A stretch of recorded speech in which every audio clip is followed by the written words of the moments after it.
Hello, pilots. Are you new to Microsoft Flight Sim 2020? Are you looking for a plane that's easy to fly, easy to start, and easy to get up in the air? Then I might have the perfect series of videos for you. Over the course of the next 3 videos, we're going to show you the Citation CJ4 from Cessna from Working Titles. Today's video, we're going to be starting with the cold and dark start, and we're going to go all the way through the taxi. And so videos 2 and 3, you will then be able to see obviously the takeoff, the cruise, and then the approach and the landing. I hope you guys will enjoy this video series. I'm Coaster Royalty for Royal Simulations, and this is Flight Sim for Dummies.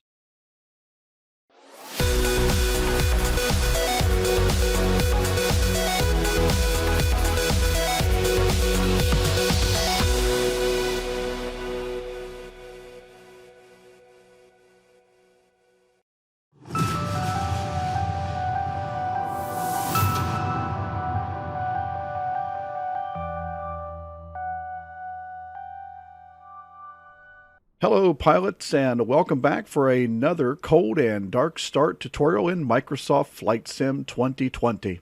I'm Coaster Royalty, and I'm your instructor here for today, and the plane that you see on the ground and on the tarmac here is the beautiful CJ4, the Cessna Citation CJ4, and this is the Working Titles Edition. And if you do not have the Working Titles Edition, you are definitely missing out. I'll leave a link in the description below. If you do not have this plane downloaded, it's absolutely free. It is an enhancement to the original CJ4 in the Microsoft Flight Sim game. However, this is now kind of a separated plane. It's kind of come of its own, and it was really the first plane to have everything, right? So it had VNAV, it had LNAV, it had all of those things. It was really the first plane in Microsoft Flight Sim that had that. So today we're going to be taking a look at that. We're going to jump in the cockpit. We're going to teach you guys how to start this plane up from a cold and dark state. We're going to get it all set up and ready to go for a flight as we are here on the tarmac, and we're going to take a trip up to KJEF here today. And in this portion of today's video, we are going to do the cold and dark start, and we're going to be doing the taxi out to the runway, and then we'll continue this flight in another video as we will do the takeoff and the cruise, and then we'll finish up with a part 3 as we do the approach, the landing, and the taxi back to the terminal. So without further ado, let's get started, and we'll grab a seat into the cockpit, and we'll get this thing started up. All right, so here we are inside of the beautiful CJ4, and as you can see, it's a highly detailed airplane on the outside as well as here on the inside of the cockpit, and lots of buttons here. So if you're brand new, this can be very, honestly, this could be very nerve-wracking for a lot of pilots if they don't really know what all the buttons do. So my job here today is I'm going to try and teach you everything that you need to know to get this bad boy started up and get this bird out to the runway, and that is our goal here today. So we're going to start down here at the McDo area. And before we do that, we need to turn the plane on. So I have mine set up obviously with my yoke and my throttle, but I'm going to do this so that just in case you guys don't have that, we're going to kind of do this together here on the electrical panel. So at the bottom left of the airplane, you can see here the electrical panel, and we're going to want to go ahead and turn these things on. So the first thing we're going to do is take the red button right in the middle, and we're going to turn that to on. That is going to turn on the battery power, and from there we're going to want to click on the avionics to on as well. That's going to give us everything that we need. Now you're going to have the caution beeps in the background, so you're just going to come up to the top here, click on the master warning reset and the master caution reset. Okay, and that will get those kind of annoying beeping noises out of your ears. All right, so we've got the plane battery power on now. While we're here, we're going to go ahead and turn the emergency lights. We're going to arm those, so we're going to click that button all the way up to the top, and we are now completely done with the electrical panel. Again, very simple, right, to get the battery power and power to this airplane. Now, this airplane does not have the ability to have a ground power unit, so we want to make sure that we get this plane set up as quickly as possible so that we're not draining the batteries to get ready for startup. All right, from here, you're going to want to come down to the McDo or the FMS, whichever you would like to call it. And of course, we've done a video on this in the past and showing you how to get your SimBrief integrated inside of here. So we are not going to be doing that on today's episode. You can take a look at that video from a past episode here of Flight Sim for Dummies. But for now, we're going to head and get this taken care of pretty quickly. The first thing you're going to want to do is hit the Position Init button. You want to set your position to GNSS, and that's going to place it into your position. And so now your GPS is fully functional. From here, I'm going to click on the flight plan, and you'll notice that it is empty. I'm going to do this very quickly. And so as I get the FMS all set up and to go, we'll be back in just a minute as we get ready to start this plane up and get the engines revving and ready to go.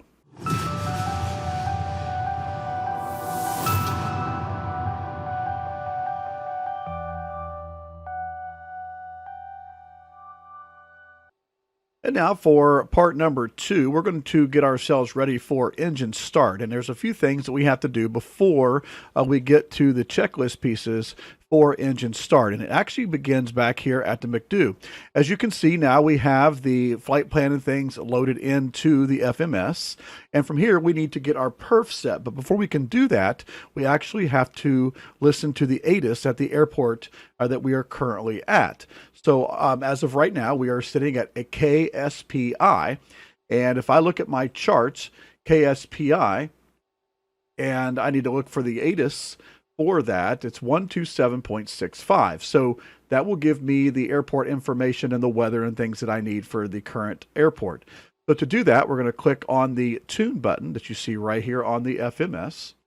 And from there, we're going to tune in that specific frequency, which is 127.65. So we're going to come over here to the numbers 127.65, and we're going to place that into COM number 1. Now, you'll hear the FMS start, or the ATIS. So what that does, it gives you all the information that you need for your perf. And let me show you where you're going to put that information in. As you can see right here, there's a button that says perf. You're going to click on that. You're going to click perf init. Now, your passenger weight and your cargo, all of this comes from your operational flight plan that we showed you how to do on my episode that showed you how to do a flight plan from SimBrief. If you want to see that video, make sure you go back into my video archive and take a look and see how to do that if you are unfamiliar. But then as you've done that, you want to make sure you've got your cruise altitude. We're going to flight level 320 on this flight. And then what we want to do is we want to go to takeoff. And this is where that perf information wants to go. All right, so if you remember the QNH, it said 2977. So we're going to place that into the QNH. That's going to give us a QNH of 1008. The outside air temperature is currently 21 degrees. And so we're going to place that into the outside air temperature. And then the winds were 160 at 10. We put that in right here to the wind section. And then that gives us everything we need to go with here. We are taking off from runway 22. It is dry conditions out there currently. And from here, we're going to click the next button. And you'll now notice that the V1, V-rotate, and V2 speeds have been placed in there for you. They've been calculated. So you're going to use a 15 flap. Okay. And so you want to make sure those are correct. And you're going to hit the send button. What that's going to do is it's going to actually send it over, to your screens. And so that way when you're taking off, you'll know exactly when to take off regarding your PFD and your MFD here in front of you. Okay, so with that, your entire McDo is set up. And so from there, we can actually come down and get ready to start the plane up. All right, again, like I said, there's no auxiliary power unit and there's no ground power unit for this plane. If we back up a little bit and come down here to the center console, there's a couple things that we need to do. Number one, turn the navigation lights on, turn the beacon light on because we're getting ready to go. And the passengers are now located inside of the cabin, so we're going to click the seatbelt sign and we'll start the safety information as well.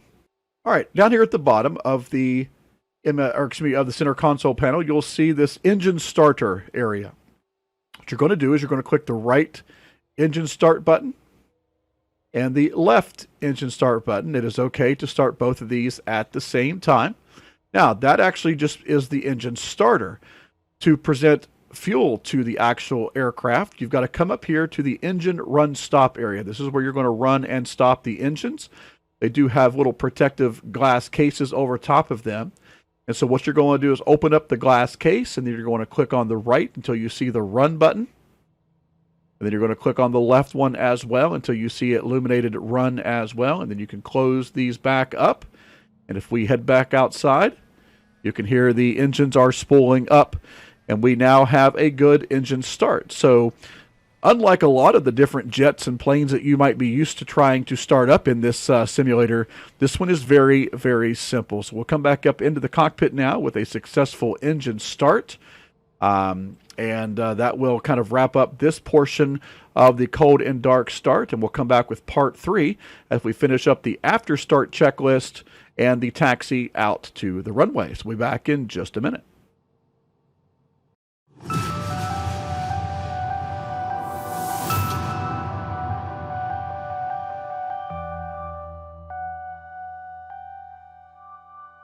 And now we will wrap up this episode of the cold and dark start of the Citation CJ4 with the after start checklist as well as the taxi out to the runway.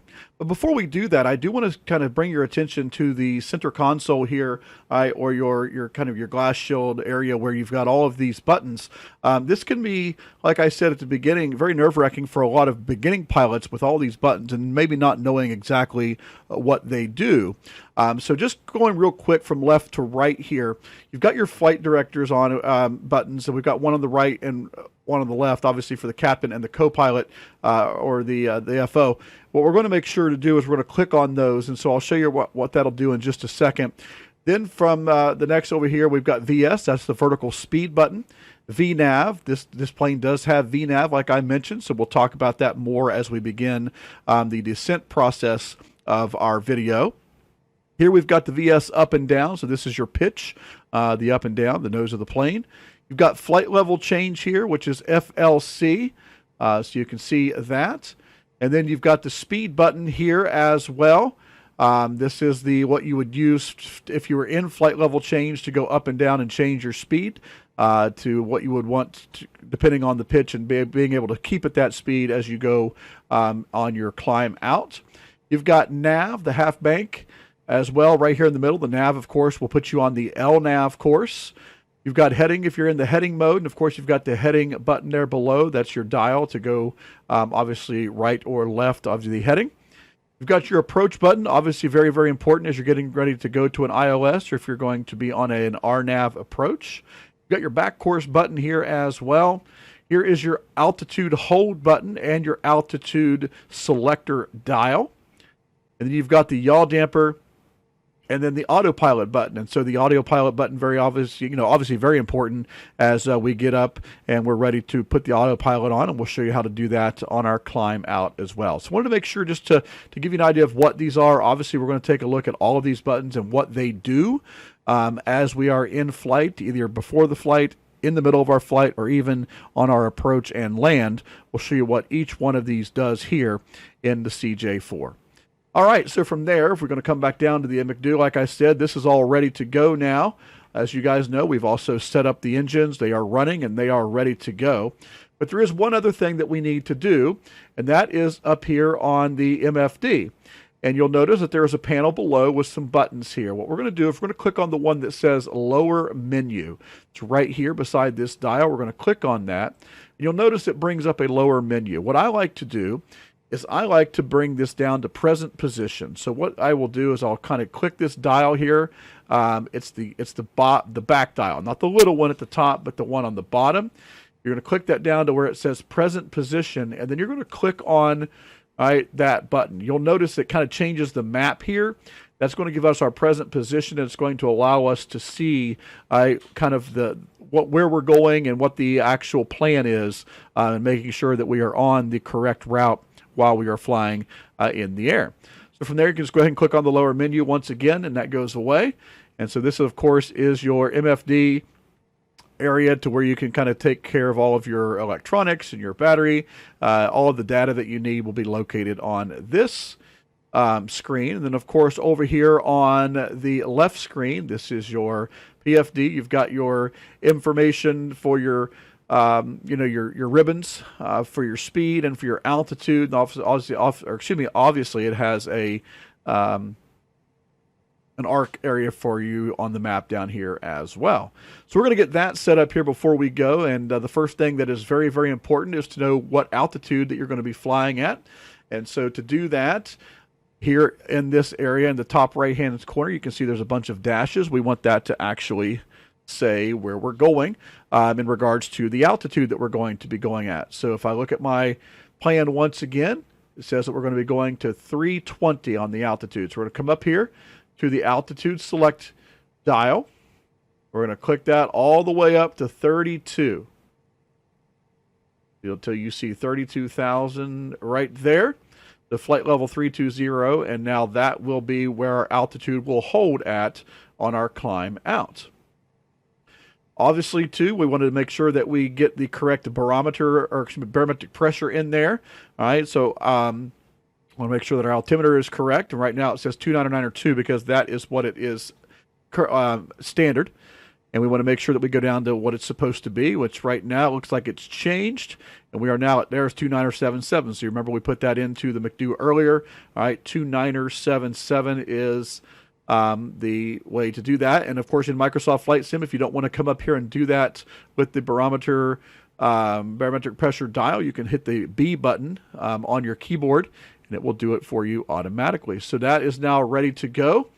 And we are already in the FMS mode. You guys want to make sure that this pink FMS1 is on.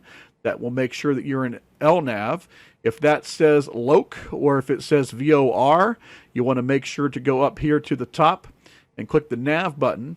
You'll notice if I click the nav button, it goes to VOR1 and it turns green. You want to make sure that you're in pink because you're going to be flying an IFR flight. You're not going to be doing VOR flying with this plane. So you want to make sure you are under FMS. All right, so that kind of finishes up the checklist there before we get ready for taxi. One final thing that we do need to do, however, is come down and get ready to click the taxi, the taxi button. And so we'll do that right here on that center console panel, and we are ready to go. If you want to go ahead and turn the strobe light, you can on. You can. I actually do it right before we hit the runway, so I'm going to leave that off for now. And finally, the last thing you're going to want to do is come right here. This little switch right to the right side of your control panel and your throttle lever is the flaps, and you're going to turn that down to right to the middle. So just click it down one, and that's going to give you the flaps for takeoff. And with that, that gets us ready to taxi on out of here. So we're going to be taxiing out to runway 22 here today. And so, of course, there's two ways you can do that. You can follow the taxi arrows that you have inside your game. I actually don't like to use those. So with that being said, I'm going to use my chart. I have Navigraph charts, and I do know that I'm going to be coming out here and then turning right onto taxiway Alpha, and that's going to take me to runway 22. Let's go ahead and do that. I'm going to make sure we turn the parking brake off, and that's this button right here.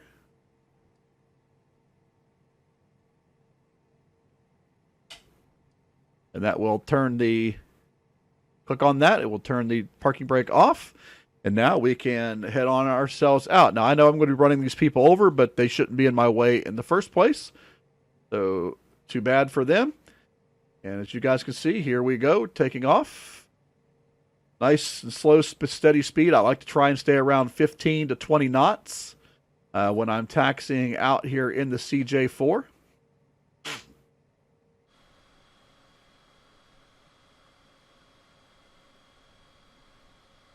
So here's taxiway Alpha.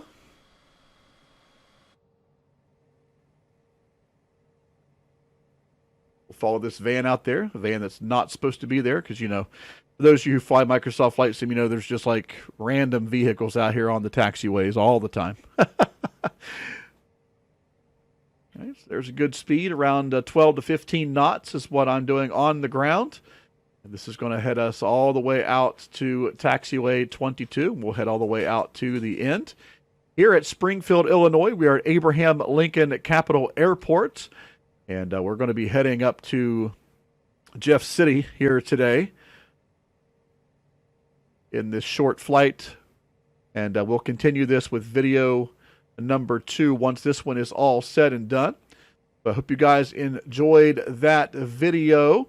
If you did like this video, make sure you smash that like button. If you have not subscribed yet, make sure you do so. You'll want to make sure you know when all of my cold and dark starts and all of my tutorials for Microsoft Flight Sim and X-Plane 11 and 12 when it comes out goes live, so that you guys can have all the information that you need. If you have any questions or if you have a comment, make sure you put that in the comment section below, and make sure you catch the next one.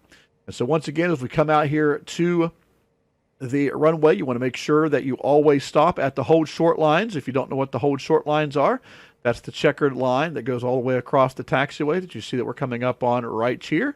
And so we will go ahead and stop right there. You want to put the parking brake right back on.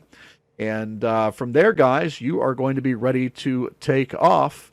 Your plane's ready to go, and it is ready for its flight.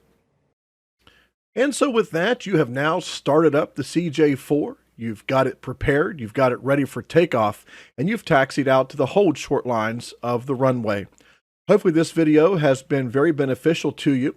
If it has, make sure you hit that like button, smash that subscribe button, and leave a comment below and let us know what other planes you would like to see in a series like this. Make sure you stay tuned for episode number 2 in this series, where we will take off from the runway and we will get to our cruise, and I will show you the things and buttons that you need to utilize and press inside of the cockpit for that portion of the flight as well.